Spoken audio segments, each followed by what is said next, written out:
So it's great to get a head start, and I feel like we're probably the best we've been as far as the players being fresh after some time off, which is good, and refocused. And so they had a really good day, and looking forward to a really good week, an exciting game to go play.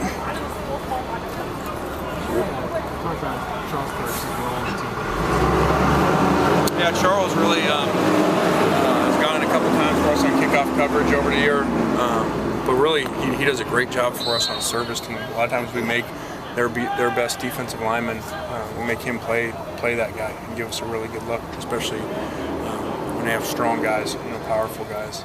And so he's actually really helped us behind the scenes. Is that why we've seen him jump around a little bit? Because he's switching for whatever their best person is? Well, we've just kind of gone back and forth trying to find a spot. Sometimes that happens with guys that are kind of tweeners in size, and and then there may be injuries at certain spots where we move him as well. Is there a certain weight you want him at? It seems like he's a little slender maybe for the defensive line. Yeah, but he's quick too. And we've seen guys like Morgan Bresson, be undersized and make plays. So I think he'll keep developing our program. Late Utah's kind of had a rough season so far. Jordan Wynn went out. They got beat up pretty bad by Arizona State last week.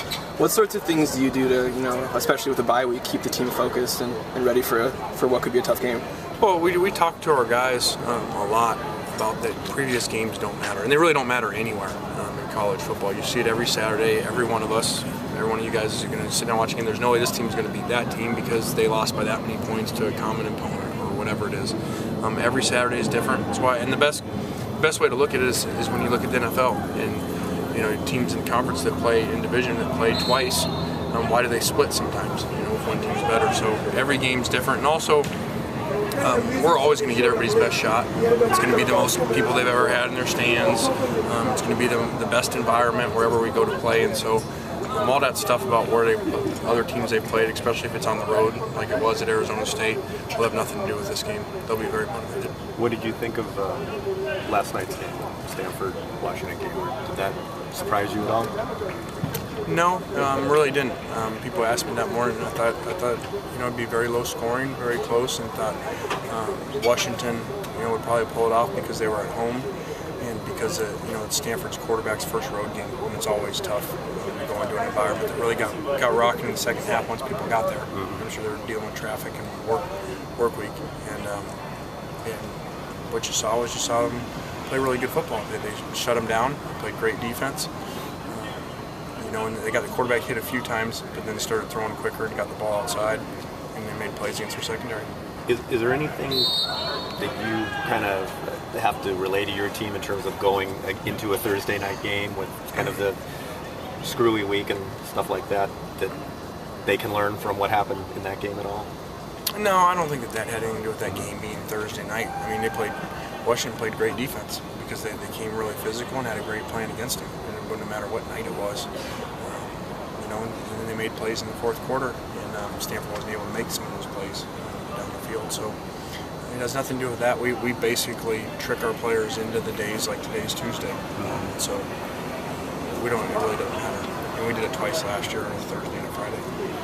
I know you're not talking specifically about injuries, but you have mentioned going into this week that there were guys you hope to get back. Can you give us any update on guys that have made some strides? Or no, I just think in general, when I say we're the best we've been, I think it's because you've got players that aren't playing at 100%, and hopefully we're getting them closer back to that. We rested a lot of guys last week because of that, and then hopefully some guys maybe that aren't playing at all can give us a few snaps here and there.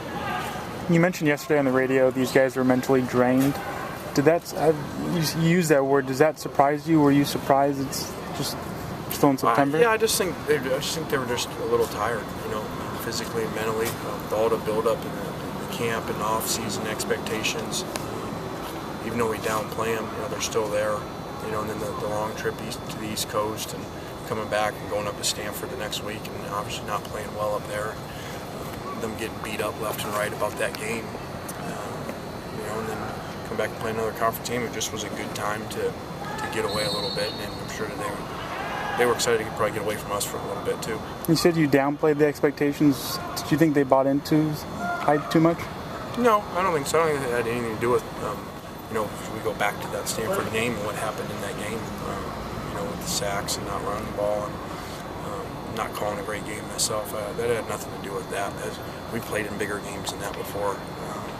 So it wasn't like that was the biggest game ever that we were playing in. You called it a debacle in that radio interview, I think. Is that, is that how you feel about that game? Yeah, it was. You love to have it back, but you can't. And in coaching, you're just like players. You don't. Every game's not the same. You're gonna have some games that you make some better calls and you get in rhythm. And I didn't feel like I did really well in that game with our guys. And obviously we'd love to have been full strength too with the center and kicker. So you can't take it back. But no, it was a debacle from the standpoint of we felt we should have won that game with our team if we play the way that we can play, and we didn't. We've talked about the potential of the tight ends we have there, but it seems like they haven't really gone off to a great start. Is that the team scheming for them specifically to kind of hold them down, or is it just one of those things? I just think it's just one of those things. It's still too early in the year to make big assessments of that. It's not their play. It's not their fault. We just haven't been getting them the ball, and just sometimes that happens. And who knows? One of these guys, both of them, could have a big game this week. How will you spend, let's say, off days, right, or with the open days with no game on Saturday? How do you spend that? Well, it's not really an open date for us, because of what we're doing. Our coaches are going on to get Friday night games right now. Some of our guys are staying here watching us practice, and we'll work tomorrow. And we've got third down and red zone to do, so it's really not a truly open date. I do get to go to 2 soccer games, a 5-year-old and a 7-year-old soccer game for the first time, so I'll do that tomorrow afternoon.